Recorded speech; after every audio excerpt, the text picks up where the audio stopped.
For those of you who are online, you're gonna see this image come up on the screen.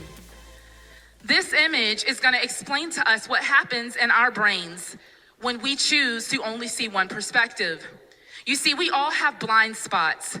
A blind spot is something that is it's a literal area that has nothing on it in our retina. We are all created this way. You're not a bad person if you have blind spots, you're just a human. And what happens is we're driving down the street, right? We need to get over into the right lane. So what do? We look in our rear view mirror, we look in our side mirror, making sure nobody's there. We put our blinker on, and then we get over and we hear, "Bonk!" What was that? There was a whole car in the lane that we didn't see. That car was in our blind spot. So now car manufacturers are now putting inside cars blind spot indicators.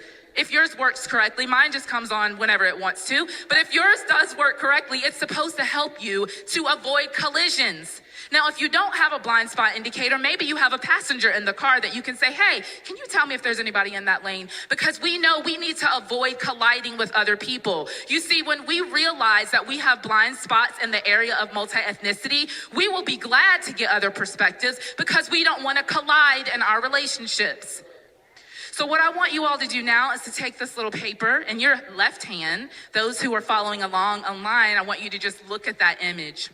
Now I want you to cover your right eye with your right hand. Ladies, if you have eyelashes, be careful. Cover your right eye with your right hand, and I want you to look at the plus sign. Now slowly, I want you to begin to move this paper towards your face. Don't take your eye off the plus sign. If you're online, do the same thing. Just move your face closer to the screen. And what do you see? The circle disappears. Why? We all have blind spots.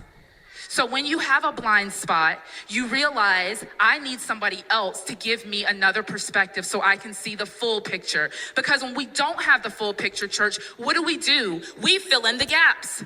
That's called stereotyping.